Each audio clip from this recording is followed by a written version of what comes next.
Tell me if this sounds familiar. The entire battlefield here in Brindle goes quiet as Apithrax collapses on the ground, dead. I loot it. It's a dragon. It's not like it's got a sword or anything in its mouth, and its lair is miles from here. Okay, I skin it. Oh, what can we make out of dragon scales? Like armor or something? I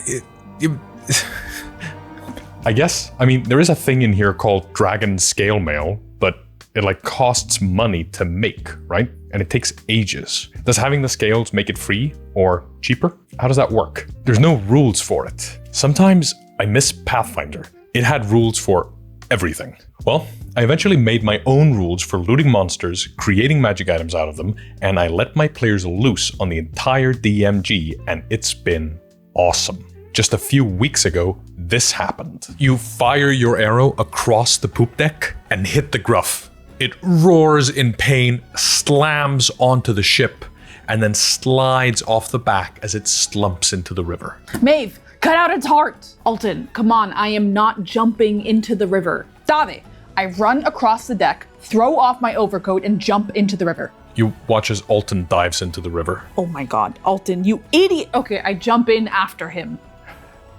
It was iconic. My players still talk about why he did it, but he thinks it was worth the shot. He wanted to make a magic item out of the beast's heart. Let me tell you how I made them want to do that. Welcome to Mystic Arts, where I'm once again telling you that I don't want to play Pathfinder, even if they have some awesome rules. My name is Daði, I'm a professional writer and director, and I've been DMing for over 10 years. You know as well as I do that magic items are one of, if not the most iconic part of any role-playing game, be it in video games, tabletop, or everything in between. Players love the Glitched Crown or Mom's Knife. Stories of Holy Avengers and the Book of Vile Darkness are iconic. Really, looting in general is the engine that drives PCs out to adventure. Yeah, motivation, story, emotion, and stakes can make players invested in a story, but if you're running games and your players aren't biting on your plot hooks, maybe try motivating them with magic items. It usually works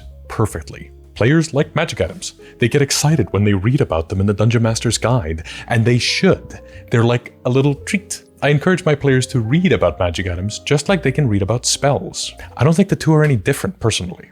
Magic items are the foundation on which this hobby is built.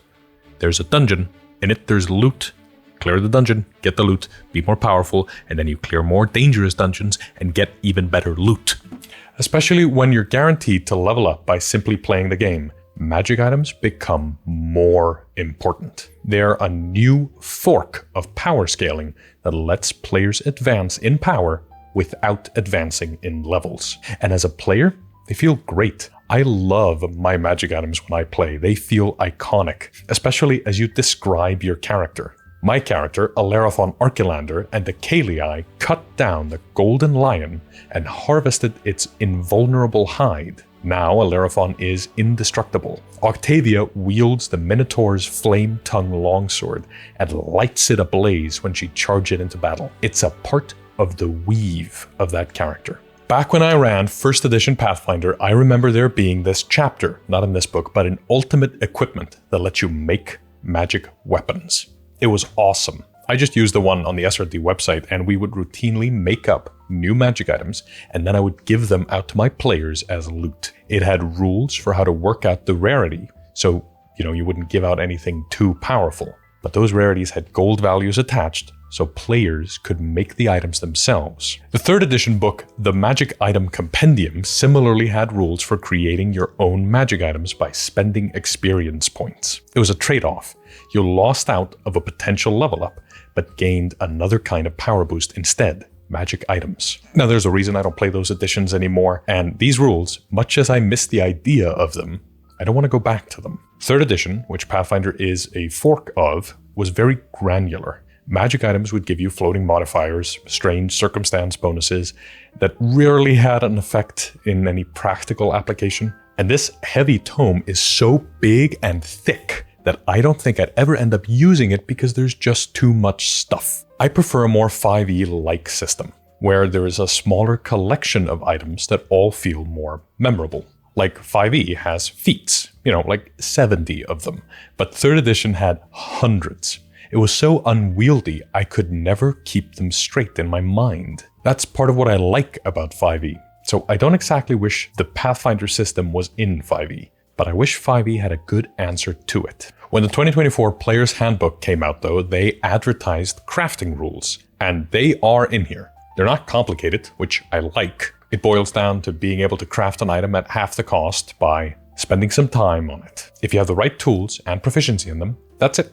That's all there is. There's even some crafting rules in the Dungeon Master's Guide about this, which boil down to the same idea. Half the price, some time, and the right proficiencies to access the system as a whole. I know there are folks out there that would prefer if each item had individual rules for creating each item, but I think that kind of bloat would make me check out. To put it another way, I don't want a source book full of crafting rules. I don't want Ultimate Equipment or the Magic Item Compendium. I want a chapter's worth of crafting rules. Something simple and in line with the way 5e tends to work, but rigorous enough that I can hand it to my players and let them get excited about making their own magic items. So here's what I did. The basics are the same as the ones you'd find in the Dungeon Master's Guide. Time, cost, tools, all of that still applies, but the real twist here is essence. The conceit is simple. Every funky creature in the world, ankegs or dragons, fae, etc., has some essence of what they are. I wouldn't let this work on goblins or whatever, just bigger creatures that I think we can reasonably expect to have some kind of powerful essence. And while that monster is within line of sight, you might study the creature.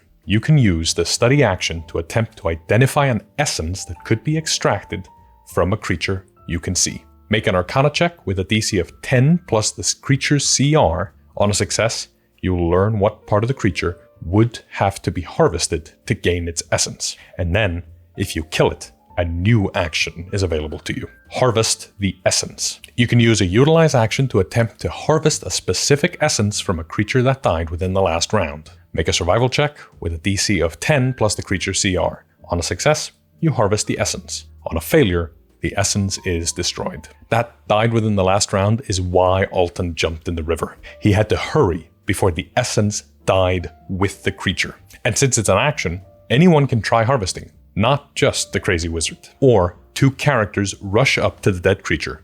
One of the characters uses a help action to aid the other character making the survival check to make sure the essence isn't ruined. So then, do I have a list of all the monsters and what essences they have? No, that's a ridiculous amount of work. And also just not that useful. If I had a massive list, I'd never use it. Instead, I make up the essence on the spot. Alton the wizard studies the ankeg. Well, I look at the stat block and think, ankegs have acid spray, so surely the party can harvest its acidic glands and make something out of them. And then I try to think of a comparative magic item. Say a potion of acid resistance, armor of acid resistance, or maybe they can make an alchemy jug and use it to make acid, or mayonnaise. Why not? The glands generate acid. That kind of essence could be used to generate all kinds of liquid. So Alton makes his study check and I tell him this. Then he asks Maeve the ranger to harvest the creature on her turn. Maybe a dragon has essence to make dragon scale armor. The essence just being the scales. Or a flesh golem has a brass heart. Who knows what it could be used for? I certainly don't. I describe the brass heart and then I tell the players, what do you think it does? I tell the wizard player what a flesh golem can normally do, and I ask him to go look through the magic items and pitch me an idea for what to do with a heart. I just make sure there's a connection between the creature's CR and the rough rarity of the item. If you have the essence of an item, the cost of crafting an item is halved, and buying the rest of the needed components becomes trivial, something you could do anywhere. Instead of having to hunt for the items you need across multiple towns, buying components or whatever, this makes it so much simpler. This way, me and the players have now a language to talk about magic items together. We could talk about essence and how it affects crafting cost. It's so much easier now to work out how crafting should work. If your wizard wants a necklace of fireballs, you're not just shopping for one. He might be eager to find a fire monster of some kind. And then I just make sure to say, this quest that I, the DM, want you to go on, it has a fire elemental in it. And now the wizard is on board. Let's go fight the fire elemental. He wants to make the necklace. If your fighter dreams of armor that can withstand giant blows from giants, well, guess whose fortress you're raiding next. And because each monster has its own flavor of essence, crafting stops being this abstract downtime activity and starts becoming a story. We talk about the essence, where it comes from, how it can be used. But actually, let's talk about downtime. Many DMs don't really understand how to approach it. People ask in the comments all the time. There's a big time skip, and you're not sure what the players can get done. Well, with these kind of crafting rules, crafting magic items, time becomes a resource. But it's more than that, because downtime isn't just time, it's two resources: time and money. A huge issue with 5th edition in general is that money has no inherent value past the first couple of levels. Everyone buys the mundane equipment they want, and then the rules kind of suggest that magic items can't be bought. And I kind of agree with that. I think they're better when they're found or crafted. But this way, you make players want to hoard wealth so they can spend it on buying the components needed to make a bunch of magic items. And it's self-evidently good. Magic items buff players. Players will want to spend their money and time on magic items, and they'll be excited about downtime. They'll have plans for how to split their days, split their wealth, their resources, how to maximize it. It becomes a game. Of course, you can take all of this a step further. Instead of just making them pre-existing magic items in the DMG, you might want to make new magic items, ones that don't already exist. Maybe you think you want to enchant a sword or make a new one from an arcane metal you found. Let's say the DM gives the party 10 ingots of adamantine, and the players learn that adamantine makes +2 weapons that let you reroll damage dice, or +2 armor that's immune to crits. They'll want to make that, so you tell them about an arcane forge that lets them forge weapons from rare metals. And once they've made the adamantine weapons, they might want to enchant them. What if you can make an adamantine Holy Avenger? Or a mithril Warple sword. Mix and match enchantments that already exist in the DMG to create new combos that in and of themselves become iconic weapons, or maybe iconic armor. Well, you could go take a look at the DMG and think, Warple is a legendary weapon, so you let a player craft a Warple sword on top of an adamantine rarity longsword, stacking 2 magic items into one.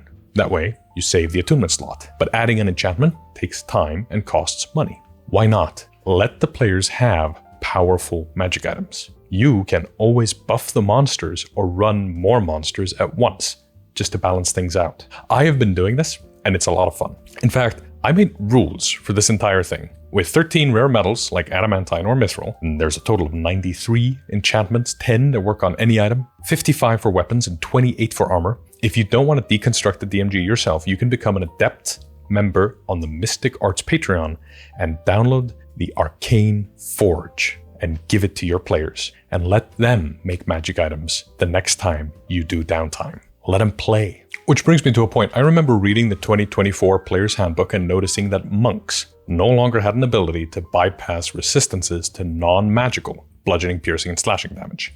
Instead, they just do force damage at 6th level. I was really excited because magic damage is one of those non-rule rules that players got confused by all the time. I do 34 magic fire damage. There's no magic fire damage. Okay, I mean, if I hit him with my torch, that's like non-magical fire damage, right? Well, yeah, that was annoying. So now, we saw that when the monster manual came out, no creature has resistance or immunity to force damage anymore. Brilliant. Force is the new no resistance damage. Except I also noticed all the cool monsters lost all of their bludgeoning, piercing, and slashing damage resistances and immunities, except for like 4 of them or something. And that really bummed me out. I love the idea that when you're fighting a god, she's just immune to normal damage. The players will need to get magic items to fight gods. I had a scene in a campaign where a player tried to cut a powerful creature with their knife. The creature just caught the knife and didn't even flinch. He was immune to normal damage. That player got obsessed with getting their hands on magic items. They needed to because they wanted to be able to fight that powerful creature one day. So when I run, I put those resistances and immunities back onto creatures that I want to be powerful. My golems, for instance, all still have resistance to BPS damage, unlike 2024 monsters. How I compensate? I gave different metals the ability to attack different creatures. Some do force damage when attacking specific creature types. Others bypass the immunity or make it resistance instead of immunity. This way, the magic items become more and more important to fight great and powerful creatures. It's the best of both worlds, and I refuse to go back. You can do the same. Create weapons designed to kill specific monsters, or enchantments you can put on weapons that do just that. It's very old school. I remember handing out Finslayer in Night Below and watching a player just go around annihilating Koa-Toa. Iconic. Of course, I know I'm not the first to do this. There's popular stuff out there like HELIANA'S Guide to Monster Hunting. They've got rules for harvesting fallen foes, crafting items, tracking, and a bunch of monsters out there. I'll put a link to the web shop in the description. Loot Tavern makes some of the best looking third-party supplements in the business, so go show them some love. You don't need any of these rules, by the way. You can play D&D without them. And if you're new, give this whole technique a miss until your party's got some dead kobolds under their belt. But if you're not, I think putting more magic items front and center will make your game feel more engaging to players. They'll want to go play D&D, get loot, get more powerful, and then play more D&D. They'll be hooked. I've seen this engagement happen a number of times. I did a video recently on how I used the Book of Vile Darkness to hook my players by putting moral quandaries in an artifact that got more powerful the more it was used. It's an open space. Just go play around with it if you haven't already. Watching a player at my table, Alton, make magic items has been a joy so far. He's always excited about cutting open any monster they kill. In a different campaign where I'm a player, another player is constantly crafting items for all of us. This character, Sparta, uses the Spark of Creation,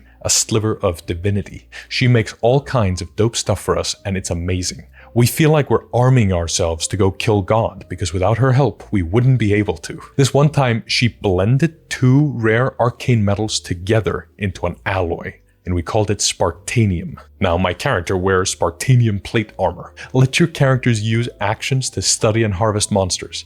Then, reverse engineer stat blocks to find appropriate magic items in the DMG, or make new ones using my crafting rules. Stack enchantments, forge with rare metals, make new metals. Let your players play out the fantasy of arming themselves for a time they'll have to go fight God. Use downtime to get them excited about spending money and time to buff their character. And in time, they'll be eager to go explore, to get better loot, to find components to make better loot themselves. Go engage your players' inner goopy goblin gamer brain and get them hyped about playing for loot. They're gonna love it. Trust me. And that's where we'll pick it up next time. Thanks so much for watching this video. This channel, what the hell? This channel is run by me and my girlfriend. And if you want to support us directly, consider joining our Patreon and grab our new magic item creation rules. Grab them. If you want other magic items, my own take on the sort of Book of Vile Darkness or Book of Exalted Deeds are on there too. The Book of the Profane Word and the Vessels of Light. And if you're feeling